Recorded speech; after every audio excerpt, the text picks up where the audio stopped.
Welcome back. You are chatting with John P. Today, we are going to be talking about whether or not Rolex watches, that's right, Rolex watches, are worth it. I am asked this question all the time, whether it's on my Instagram, The Real John P., at DelRayWatch, DelRayWatch.com, or in the comments below, whether or not someone should buy a Rolex watch. As we know, if we don't, now we do, Rolex prices fetch serious premiums. Rolexes are selling for serious premiums at a time where something I like to call the Daytona metric. Look at a white dial ceramic bezel Rolex Daytona trading 3 times retail, 37 to 40,000 US dollars, whereas the retail price in the US is somewhere about 13,150, around a little over $13,000. So 3 times retail, you can get yourself a Rolex Daytona, and that's kind of how the question goes when I'm asked. It is, hey, John, should I buy a Daytona now? Or maybe never I will get one. Or, hey, is the watch, even though the retail is much less than what they're trading for, is it still worth it?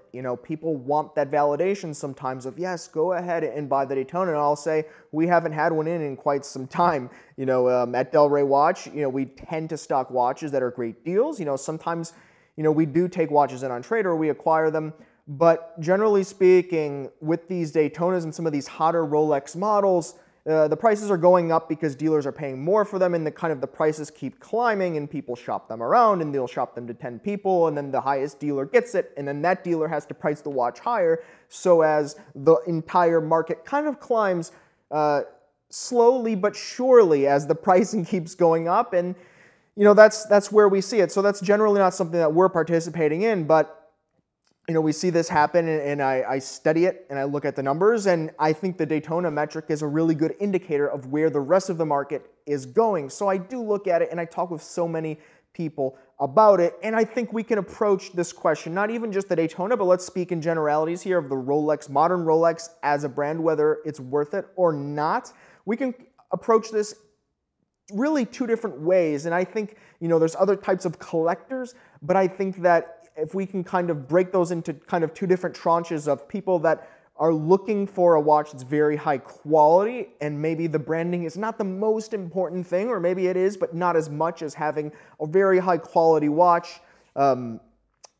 Or we can look at it as someone that wants to retain value or wants to maybe speculate or play around a little bit in terms of, I hate to say it, dare I say investment, but that is just the reality. Sometimes people look at these things as alternative investments, and historically the prices have gone up. I mean, we're talking triple retail now, a year ago double retail. So the numbers, as you can see, on the market is, people have done well when they've bought some of these watches and decided to sell them recently. So historically, it's kind of hard to refute that. But from a hobbyist enthusiast perspective, it's not something that I always recommend because, let's say tomorrow the market decides to go down. Well, you have the watch, and if you're not wearing it, what are you really doing with it if it's worth less all of a sudden? So that's the way that I generally approach that, even as a watch dealer. But first, let's consider the quality of the watch. If you're somebody that maybe has been holding off because you're not sure of the quality. Maybe you want something that's a little more artisanal, or maybe you just want something that's made in the same way, but it's just the prices are creeping kind of out of control for you there in what you're looking to spend on a watch. I would say keep this in mind. Rolex watches, including the sports watches, the Daytona, all of the Rolex watches are made to very high standards, very consistent standards. Something to keep in mind about the Rolex brand is they have incrementally improved their products over decades and decades and decades of being in existence. They're selling Oyster Perpetuals today in the Oyster case that they were selling decades ago. And considering the bracelets, probably what I enjoy about the brand personally as a hobbyist, enthusiast, and collector is how comfortable the bracelets are, like this Oyster bracelet, which has decades and decades of kind of the brand perfecting them. They're not coming out with new bracelets every couple years like you see a lot of brands do because they have to, but something Rolex has done is they've just taken that simple design, the Oyster case, as well as this Oyster bracelet, and just perfected them. By the way, Oyster Perpetual 39. And that's something that I think goes a long way in product design. I mean, this is something that Rolex is focused on, is that incremental improvement. Sometimes people get bored with it. It's not enough for them. It's not immediate. The satisfaction and the improvement is not quick enough. But they've done this over time, and they've built a very rock solid product. That being said, they are human. They do exist, and they strive for perfection, but sometimes, it might not be there. For example, you can find Rolex dials out there that are error dials. Certainly vintage dials, but even considering modern dials. I was looking, I think there was a Reddit thread recently posted in the watch section where someone showed that the indicator at the 9 o'clock was actually at the 10 o'clock. The marker was the wrong marker. The 9 and the 10 were mixed up. So, these things do happen, but that's something that just comes with the territory, with products in general. I mean, if you go and you buy an automobile, there's a chance that, maybe a screw is missing or something like that. At the end of the day, humans are involved here. It's not as simple as or cut and dry as software. But something else that we also do need to consider from the quality perspective is while they're rock solid and durable and have decades of improvement behind them, and they're really, they're good watches at the end of the day, for some people, it could lack that kind of artisanal, almost artistry behind the horology and the watchmaking. Now, sure, I mean, they're great watches, and, some would say that the design itself is certainly timeless, but iconic in their own regard. I mean, Rolex is known for so many things in design. Basically, all of their designs are iconic at this point.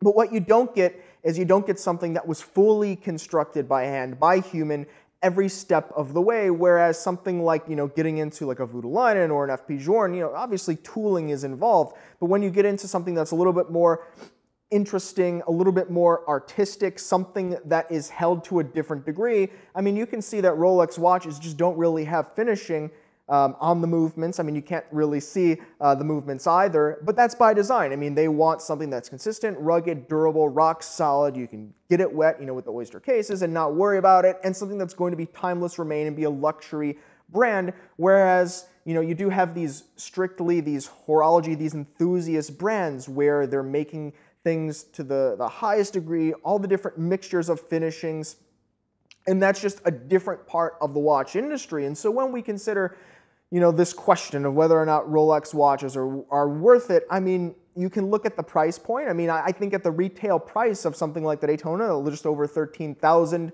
yes, even at that price, you can get watches that meet just about the same spec, if not surpass it. I mean, you can look at Omega watches. Let's look at a Submariner. Let's look at an Omega Seamaster, Omega Seamaster 300. The Seamaster 300 does surpass it in most of the specs. Now, they're using a little bit different steel, and some of the components might be a little bit different.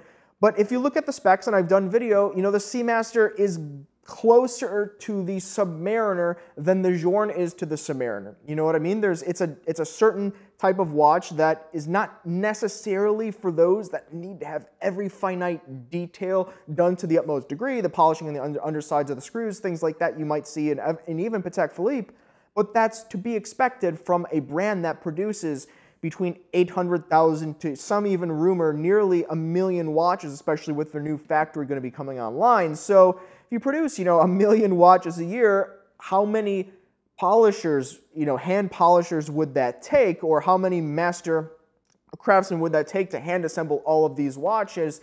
And if so, what price would they have to charge? Let's not forget all of the advertising that comes into play, all the golf championships they sponsor, this and that. So that's something to keep in mind, is if everything that comes with the Rolex brand is not something that you need or necessarily want, you're not necessarily drawn to the design of the Daytona, the Submariner, you just want a nice watch that keeps great chronometer or better specs, has quality materials, finishing put well together, and is going to last. There's so many other brands. I named the Seamaster for you, but you have Glashütte Original that's coming out with some great divers as well. Lots from the Richemont group, so many others. I mean, dare I say, even something as simple as this $1,000 Doxa is going to have so much more in common with a Rolex than an FP Journe is. Now, I know that is probably going to, to trigger some, but the reality is it's just a different type of watch. It's a different strategy from the brand. And you also just see it from the watch community, right? I mean, you see these watches like the Journes. You see these watches like the Voutilainens, those types of independent, super high-end brands that go to the extremes. They're really engaging with the watch communities, whereas you see something like Rolex, which kind of the watch community feels a little bit snubbed by. But I don't want to say that these are necessarily bad things. So don't get me wrong. I mean, by the way, I'm wearing a Rolex right now, so you can't say, oh, I'm a Rolex hater. I think, I'm very fair to the brand, even probably more fair considering how many watches I've held over the years. But I just kind of want to, in terms of the quality, it's something to keep in mind that if it's just purely about the quality, you can find watches for less than the price of Rolex retail prices, and certainly less than the prices of what they trade out there on the market today. But for some, it's not just about the quality. We can look at the other tranche, which is kind of those that want to see retention of price value, those that want to maybe see gains in the value of their collection, sooner than later, or maybe just at all. And you have some that maybe they like to move out of their collection and they like to swap, sometimes the flippers, or those that want to try out different watches and, maybe make a little bit along the way, or maybe just not lose. And that's where Rolex really comes into play, because historically, in recent times, you could buy almost any Rolex sports model in stainless steel, and now really getting into precious metal as well, and maybe make a little bit of money once you sell it, or at least not lose, right? I mean, if you walk in, you buy Daytona at 13, you can sell it to a dealer for somewhere maybe 32, 33. If you didn't touch it, they're going to sell it for 37, 40, somewhere in that range. Don't hold me to it. It's not offer. Obviously, the prices change daily and probably even go up. But that's something to keep in mind, is that if you want to see the retention in price, you truly maybe even enjoy the watch, or maybe not. Historically, the prices keep going up. So if you set aside the quality and try to find comps and try to find, oh, well, this Seamaster technically is, a fraction of the price and, almost the same spec. If you set all of that aside, I know there's going to be Grand Seiko collectors that won't be able to set that aside, and I totally understand, because they're doing some great things with Grand Seiko, also for a fraction of the price. But it comes down to the branding, where the brand is going, it as being a product and not so much an enthusiast item, a hobbyist item. And you can just see that the prices have gone up. And so is it worth the retail price? Well, actually, it's worth much more. So you could say, sure, this Daytona, for example, or even this Oyster Perpetual is certainly worth the retail price because it's worth more. So of course, it's also worth the retail. Going forward, it's not really worth, using this train of thought, it's not really worth the 37 to the 40,000, using Daytona as an example, unless it's worth at least that tomorrow, and you only know tomorrow. So I think, if we look at that side of it, from answering the question whether or not Rolex watches are worth it, from that perspective of just purely financial, am I going to get a return, or will this be worth to someone more tomorrow? If the market decided to go down, I say that kind of, in a juvenile way, like if the market does go down tomorrow for these watches, these Rolex sports models, was it worth it to you as a collector? And I think that's really the question that we need to ask is, are you comfortable buying the watch and maybe wearing it, or maybe not? If tomorrow it's worth less, let's say you bought the $40,000 Daytona today. I don't have one at Telray Watch. I might even be embarrassed to ask, triple retail for this. So that's not something we really engage in, is pushing up the values of these watches. We try to have a good sprinkling of brands.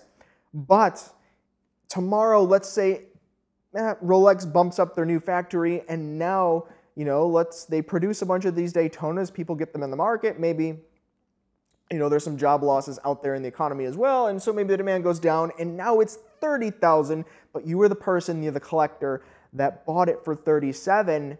Is it worth that 37 to you? Or are you going to try to sell the watch and get out of it? Are you going to hold and wait? I think that's really the question that we ask is, even if this watch, if I was to lose 30% on it, there's many brands out there. In fact, most watch brands, you buy a watch, let's talk a Gerard Perregaux, let's talk a Bell & Ross, let's talk, even some Audemars Piguet. Let's talk some of these watches out there. By the way, I'm not talking about a Royal Oak, of course, that are trading above retail, but you get the picture, some of the models. Let's say that you were to lose 30% if you to sell the Daytona. Would you have bought the Daytona anyways, or maybe would you considered other watches? And that's something that I've personally done with my collection over time. I mean, when I bought this, actually, Federico bought me this one. I bought him as well, my business partner at Del Rey Watch. We were looking for a watch, and it was kind of my idea that we were going to gift each other for kind of our business, being in business so many years.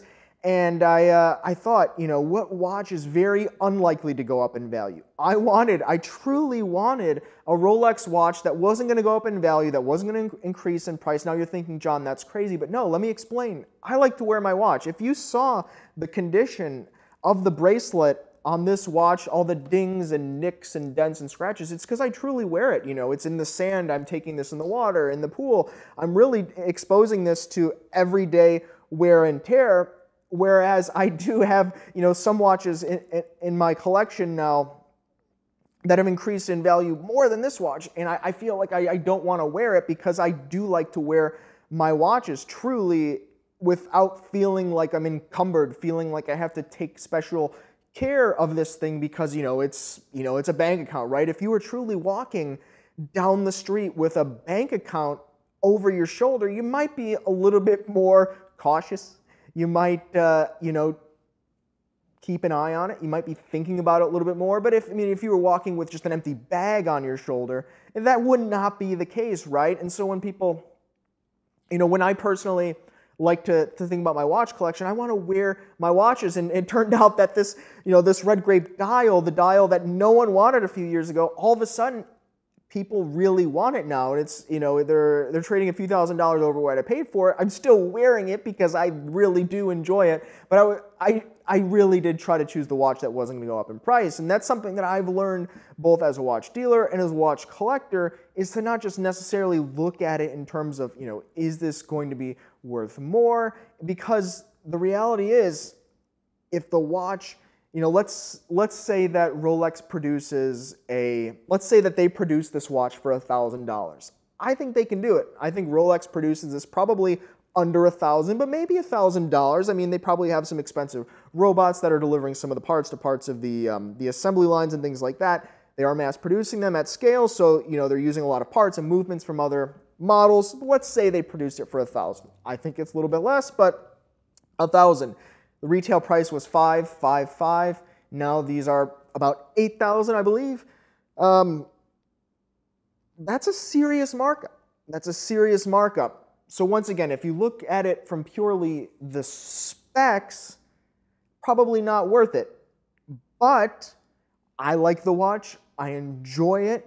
And it's worth it to me. And financially, it just so happened to also be worth it. I know we're kind of commingling a lot of these tracks and considerations, but I think it's something that we have to consider as watch collectors. Whether or not a watch is worth it should be, is it worth it to us, because we're the ones that are buying the watches usually, generally. Maybe you're gifted them, but you're spending the money, you're spending the time wearing it, you're taking care of the watch, you're considering it. It really just matters, is the watch worth it at the end of the day to you? Using the Daytona example, there may be someone that loves the Daytona so much, they don't care about the price, they're going to wear that Daytona white dial ceramic bezel every day for the rest of their life, and in which case, it was like they paid like 15 cents a day or less to wear the watch, depending how old they are, right? And how much they pay, but you get the idea. Whereas someone buys the watch, they don't love it, they don't wear it, it's just kind of, they have to take care of it, and it sits in the back of their closet, and they have to think about it, is someone going to steal it? Was it worth the hassle and the time and them to really be a custodian for that item that they're hoping to realize a gain on? Maybe for them, maybe not, but it's all personal. And so using these considerations, I hope that you can make the decision of whether or not Rolex watches are worth it to you, especially considering that they do fetch premiums out there in the secondary market today. What do you guys think? Leave it in the comments below. I'd love to see it and hear it. Thanks for watching. You've been chatting with John P. Ciao.